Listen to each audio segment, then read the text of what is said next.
back to Coach's Corner for this week. I'm Cody Vetter. Once again, I'm joined by Coach Scott Benzel, football coach. Coach, how you doing? Great, Cody. How are you? Good, good. Can't complain. Before we get into our segment, we're going to kick it back to Saturday's win against Waynesburg.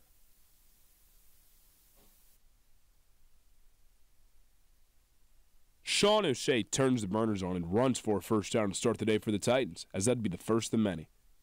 Ty McGowan takes a shotgun snap, only to turn on his Jets to get the chains moving for a first down.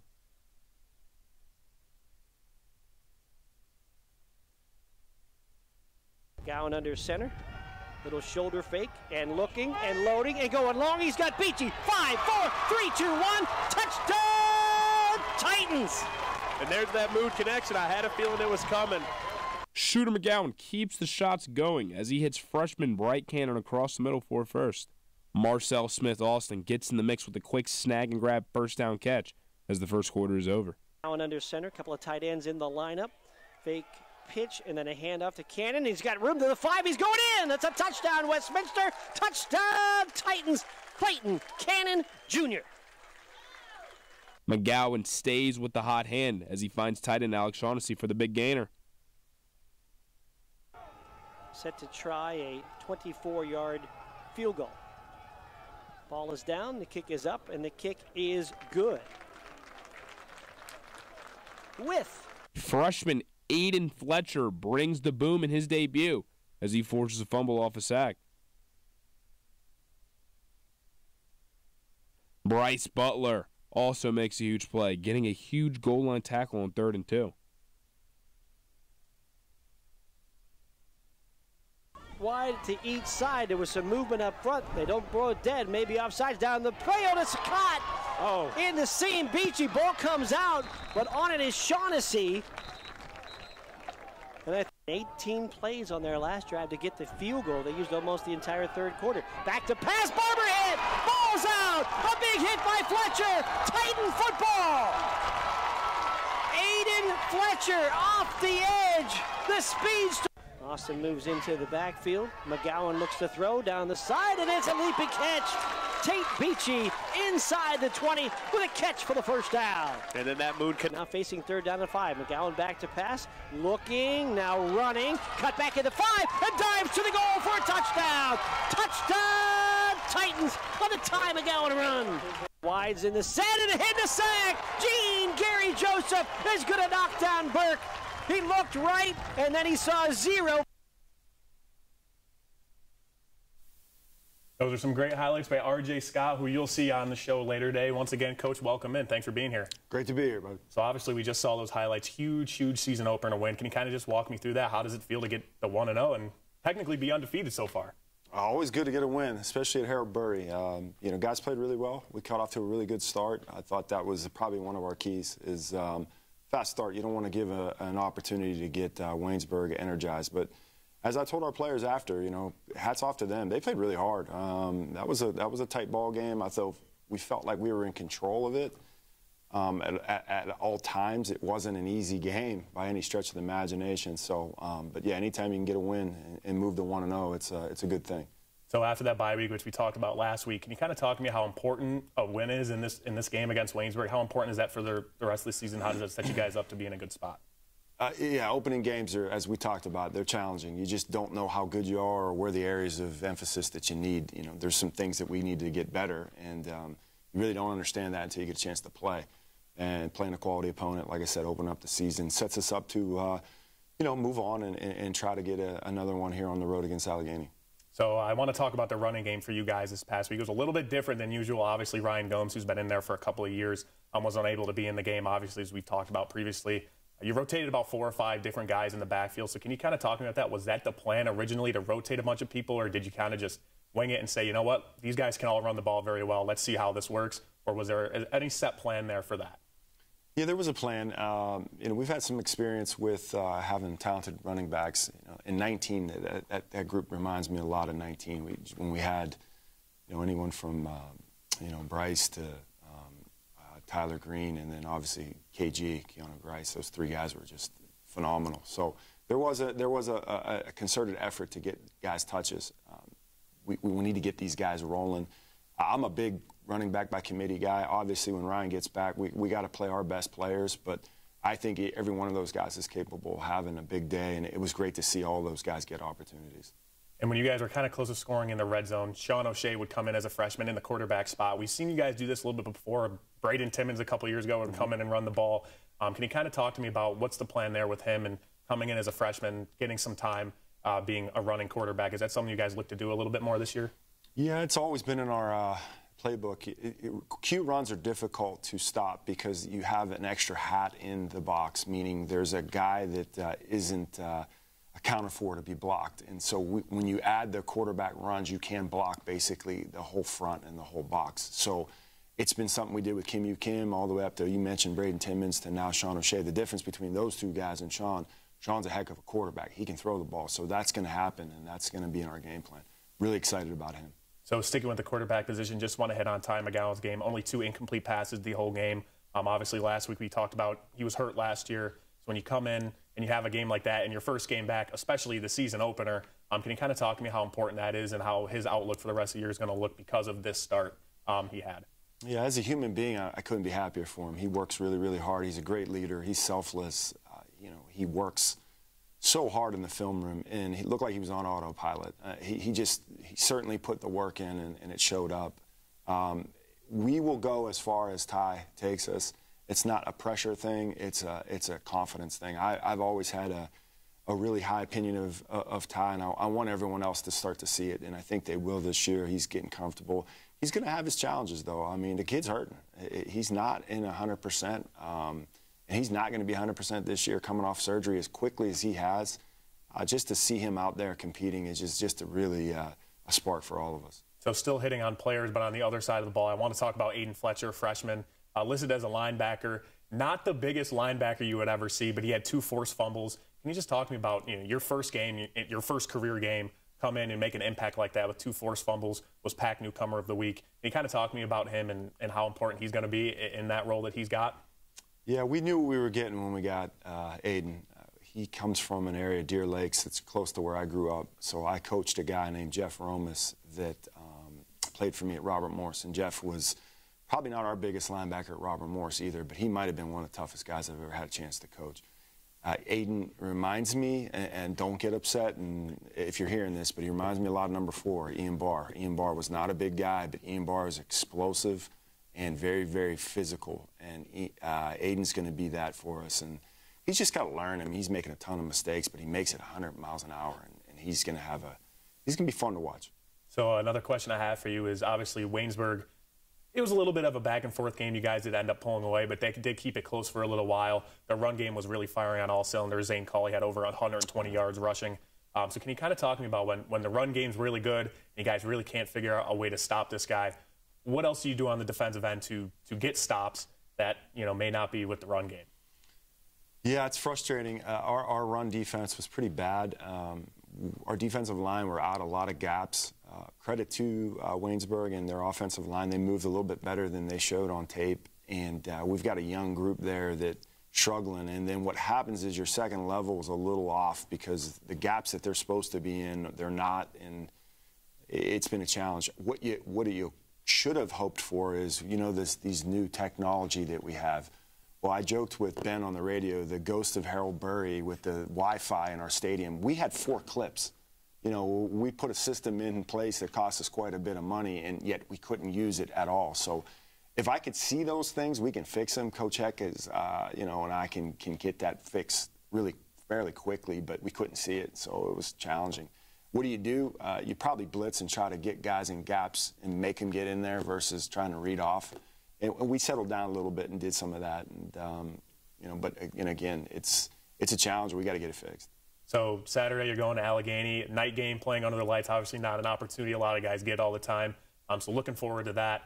Can you kind of talk to me about your 3 keys that's going to get you guys to a win against Allegheny this weekend? Yeah, let's hit on one that we used a week ago, which is a fast start. We got to get off to a really good start. Ride the momentum we have right now on offense. We're feeling very confident, defensively opportunistic. So we're a work in progress on that side of the ball. By all means, I think we have the right players there. I just think they need to play together. They got to figure that out. The second piece of that is the run game, and you mentioned it. We have to run the football on the road. You always need to do that. That grinds clock. That gives us opportunities to have short third downs. And the more times we can possess the ball, the better we're going to be. And then the third and probably a really important key is be energized. You know, they brought you up there for a reason. They want to see something, so let's give them a show. Well, Coach, unfortunately, that's all the time we have. I appreciate it. Good luck this weekend. I appreciate it. Go Titans. Stay tuned here on Coach's Corner. Got a great show coming up for you guys. This broadcast is brought to you in part by Reed Activewear, offering men's and women's activewear and custom embroidery. Located at 1610 West Jackson Street in Painesville, Ohio. Reed Activewear, open Monday to Friday, 9 to 5, closed on weekends. Visit reedactivewear.biz or call 440-352-7433. This broadcast is brought to you in part by Riardo's Bar and Grill, offering homemade Italian dishes, game nights on Mondays, and trivia nights on Wednesdays. Located at 1223 East Washington Street in Newcastle. Riardo's Bar and Grill, opening at 4 p.m. every day and closed on Sundays. Visit riardos.com or call 724-698-7259. This broadcast is brought to you in part by Sunset Lanes, offering bowling, food, and drinks, located at 1218 Idaho Street in Farrell, Pennsylvania. Sunset Lanes open every day until midnight, closed on Sundays. Call 724-981-9363 or visit online at bowlingoftheballs.rocks. This broadcast is brought to you in part by Pizza Joe's in New Wilmington, offering pizza, stromboli and calzones, subs, wings, and salads. Pizza Joe's open 7 days a week, 11 a.m. to 10 p.m. at 209 South Market Street in New Wilmington. Welcome to the PAC Football Report for September 21st, 2024. I'm Jack Mickle. This week, we will take a look back at last week's Gridiron Contest and the President's Athletic Conference last week, while also previewing Week 3 games this Saturday. 3 PAC teams, all of whom were receiving national top 25 votes, improved to 2-0 last week with impressive wins. Case Western Reserve set a new program record for victory margin with a 64-6 home win over Bethany. W&J rolled past Steele on the road 58-7, while Carnegie Mellon broke open a 14-7 game after 3 quarters with 27 unanswered fourth-quarter points and a 41-7 win over Geneva. After Week 1 bye, Westminster captured its 2024 opener at home over Waynesburg 23-10, while St. Vincent improved to 1-1 with a 41-20 road victory at Allegheny.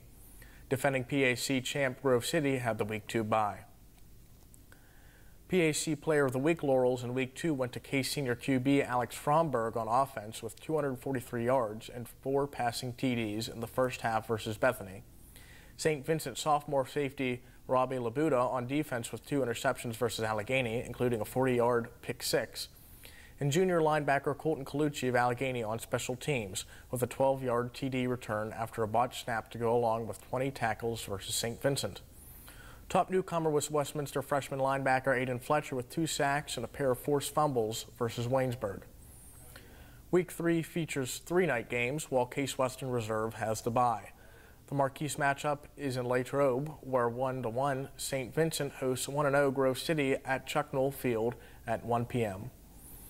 The Bearcats will face a number 9 nationally ranked Wolverine squad that has won 7 straight in the series, with the last St. Vincent win being a 57-32 shootout in 2016.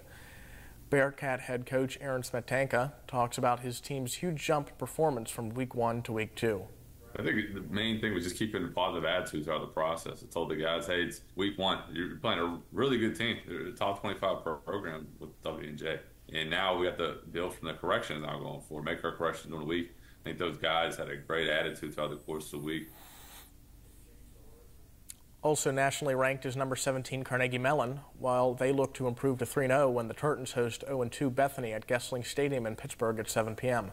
CMU leads the series against the Bison 39-8 all-time, including a 41-7 road win in West Virginia a year ago.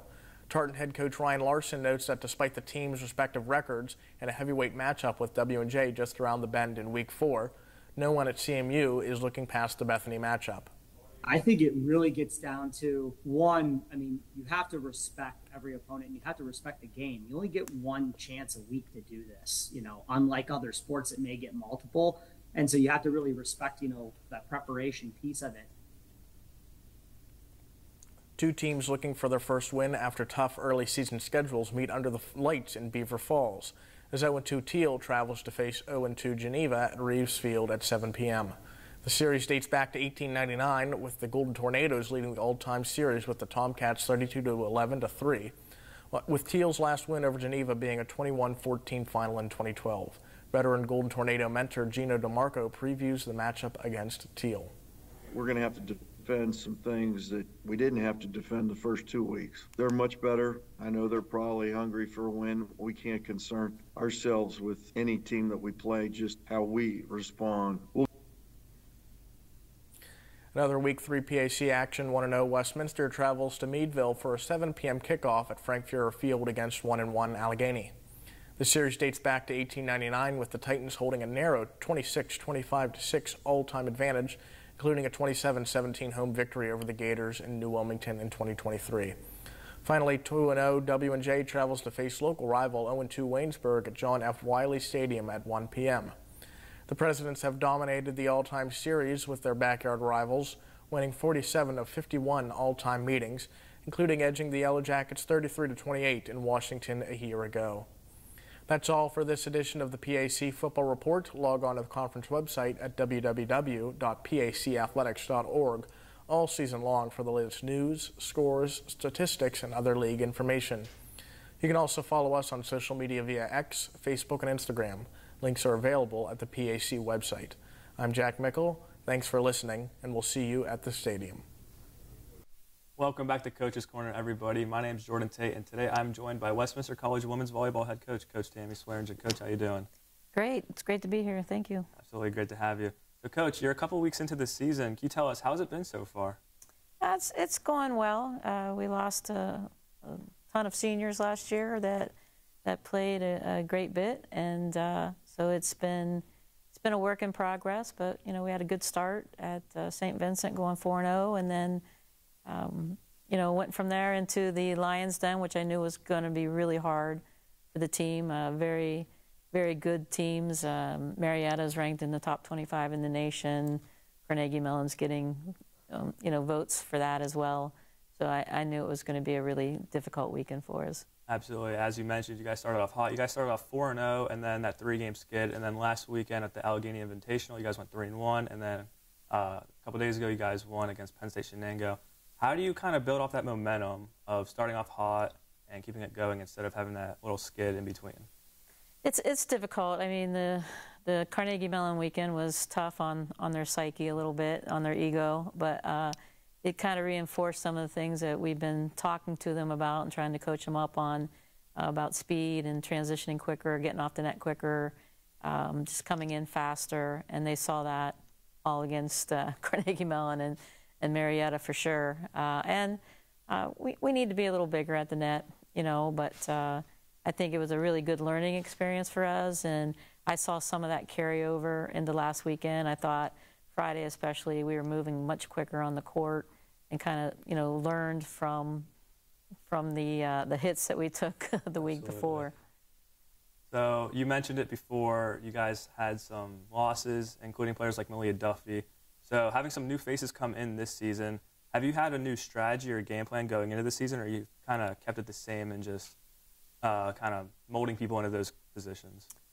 Well, every year you look at things a little bit differently and try to game plan or scheme for the athletes that you have. And we have 9 new freshmen that are on the squad, and trying to see where they're going to mesh and what they're going to do best. But we have one that's broken into the starting lineup, and we have some others knocking on the door for sure. So we're excited about the freshman class, and we're excited about our returners as well. So I think that you just have to, you can't plan ahead. You have to coach what you have, and and just kind of go from there. Because if I think, oh, we're going to do this and we don't have the personnel, we're in trouble. Absolutely.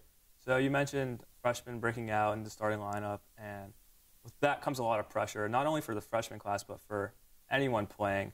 There comes a lot of pressure. So whenever they're in those tight situations and it's intense and they're thinking to themselves, oh, I can't mess up, how do you kind of calm your team down and just let them focus on their game? We just talk about what you can control. You can only control the controllables, as they say. So the only thing that's important is the next ball. So once someone's made an error, you just got to focus on the next ball. You can't go back and just pout about the error you just made, because you'll make another one. And try not to repeat the same error, but looking forward and thinking, I got this, not my bad. It's like, I got this, give me the next ball, as opposed to my bad, I made a mistake. Like we saw the mistake. You don't have to repeat it. Just say I got this and look ahead and think positively, because that's the next ball is what's important now. Absolutely. Next play mentality. Mm-hmm. And Coach, shortly after we wrap up, what are your main keys to victory for this season? Ball control is always key. Energy, I think we're lacking some energy on the court, and that can really take you pretty far. Just being energy, ball control, and hustle. You know, we can out-hustle teams. You don't have to be skilled. I think we are skilled, but sometimes I think we need to hustle a little bit more out there. So those three things are key in my mind. Absolutely. And you're fighting for that PAC championship every single year, but instead of having that as your main goal, kind of what do you deep dive in more into the team as what you want to see, whether it's improvements, leadership, what kind of other things you want to see within that? We're always looking for good leadership every year, and people that can kind of steward and do some really good mentoring. But you know, every day we're talking about the process. Just, you know, worry about the process.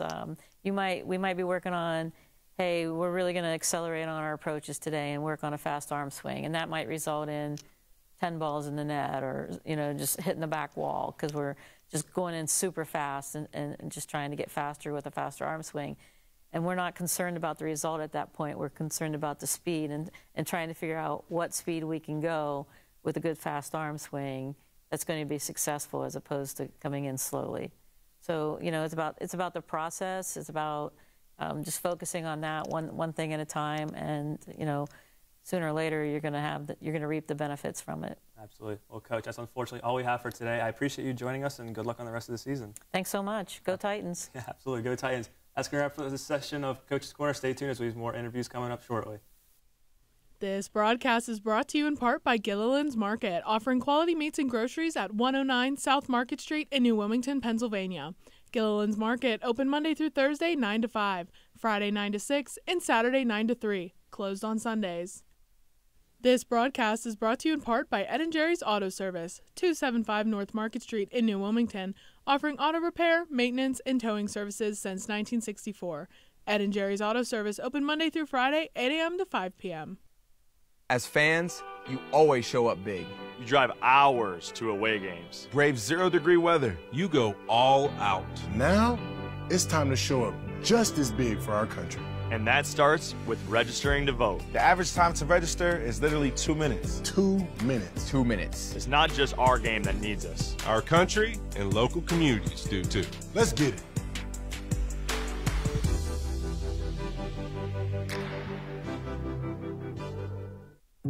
Whether or not there's a band playing our beat, we're on the sidelines clapping our hands or in the stands stomping our feet. Whether in the spring or fall, bitter winter cold or smothering summer heat, whether or not we find triumph or defeat, we're using science, not taking a backseat. So when we meet, whether it's flag 7-on-7 to 11, no matter if it's weather permitting, when we're a team, we can't be beat. Whether it's on the field, park, or even the street, through small towns, down dirt roads to the big city concrete, we built a community here. And what we built to compete. Contenders of all genders. Every one of us athletes, mentors, members. So just remember the technique. When we stick together, no link is weak. Whether we're in offices poring over balance sheets or poring over playbooks, envisioning victory from bus seats, hear what I speak. We might not play for crowds, but we're still gonna get down. We're here for that first down, get loud, Hail Mary, touchdown. Gonna make our mamas proud. Whether we're the pride of the rec league or the whole talk of the hometown, we're not afraid. So hear what I say. Whether it's tomorrow or today, how you gonna make your play?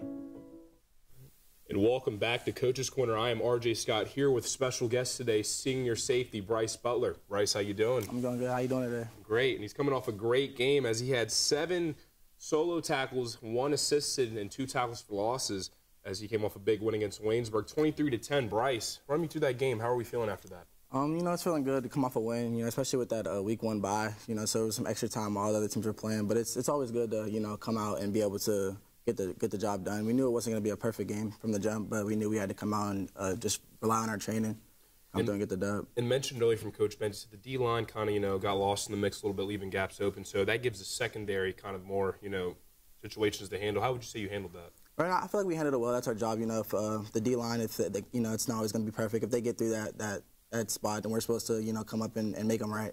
Yes, sir. And last year's game going into Allegheny this week, of course. You know, you won that game 27-17. You had a game-sealing pick. You know, what's the mindset going into that game, especially since we know Allegheny is a very pass-heavy team? Oh, you know, it's just staying disciplined. We got to go through it. Just like I said, rely on our training, go in. We got the answers to the test already. We go in. We just execute. Everybody does their 111th. We go in, do what we're supposed to do, and those always, you know, give off good results. And being a senior leader, of course, you know that job: smart, fast, nasty, relentless. That's Coach Peck's motto for defense. A lot of young guys this year, of course. Aiden Fletcher, Sonny, a lot of young guys in the rotation. How do we feel about those young guys? How do you feel so far about their play? Oh no, yeah, I love them. They come in, they get what it is to be a tight end. You know, they come in, they're knowing what it takes. They're learning. They're asking questions. They're watching their film. They're practicing hard. You know, so it's always good to have young guys come in and be on that, hop on that train with you guys, just to know what's going on. See them step up like that and play. It's like Fletch last game, having those 2 sacks, those 2 forced fumbles. That's big. Freshman corner, Lamar Austin, he came in, had a good game. We have 2 starters that are freshmen up on the defensive line. You know, just seeing that collectively, all the freshmen that step up and play big, that's big for our team this year. And, you know, when you were a freshman, of course, you were put in a spot where you were surrounded by a lot of older guys like Braden Timmons, Ian Barr, Bryce, you know, Scorp, as they call them, stuff like that. How would you say that helped you with these younger guys, seeing them play now? Do you see them and say, that used to be me? Yeah, no, of course. You know, it helps having those older guys that come in and take you in. Just like I was in their position at once, so I understood like what's going through their head. I understand the questions they have to ask. I understand like where confusion might come through. But having those older guys on the team where you can go and ask questions to, where they know the material, they know what's going on, it helps a lot. It helps coming from a player, that player mindset. So it's a really good tool to have. 100%, and it feels like it somewhat takes pressure off you, knowing you like are the leader of the defense in a sense. You know, you make plays all the time. It doesn't put so much pressure on you because you know you got a dog next to you. You got a dog to the right of you. You know what I mean? Right. So, but moving on to Allegheny, you know, night game, of course. You know, 9 straight games after as well. What's the mindset going into this night game? You know, so it's one game at a, you know, it's one. Every week's a new season. So going into this game, you know, we're just focused on Allegheny. We got our material ready. It's a night game, so we have a lot of time to get off our feet during the beginning of the day. But it doesn't look at it no difference. Just the lights will be on. Game still got to be played. And Allegheny is one of those teams. It's like you can't sleep on them, but you also don't want to stress too much about them. You know, from a defensive standpoint, what is the emphasis this week? Oh, you know, just playing hard, fast, paying attention to detail. You know, just the little things, not overcomplicating what we got going on. If everybody understands what they're doing, everybody knows the material, everybody knows the plays, what we're going on, everybody can fly around 100%. And when we're flying out around 100% humming, we're a really good D. Yeah, and, you know, you not banged up, sort of to say the least. You know, the shin issue, how you got hit in the shin. How is that looking? How do you feel? Do you feel 100% yet? Do you feel good? What's going on? Oh, yeah, no, we're feeling good. We got a great training staff that take care of us. We've been in the training room each day.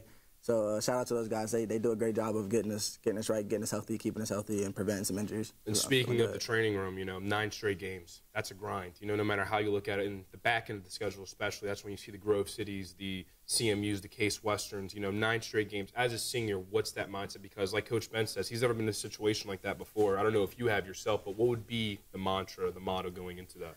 You know, just like I'm saying, like those are some games we got to play down the line. You know, those we aren't really focused on those yet. But we know where they're at. We'll be ready for them when we get there. It's just kind of taking it one week out of the season, and then getting to that point down when we get there. And my final thought for you is, Bryce, you know, senior year, what is something that you hope to leave behind for the younger guys and the younger Titans and the future Titans to, you know, take forward? I just want to get back to Ben to what he brought to this program. I feel like he brought a lot to this program, and within the past few years, you know, it kind of stooped from that level. So we're just kind of getting the program back to where he once made it, and getting us back on the roll. Yes, sir. Well, that's all we got for today, Bryce. And that is all we got today for Coach's Corner. It was a pleasure doing this. My name is RJ, and we will see you guys next week.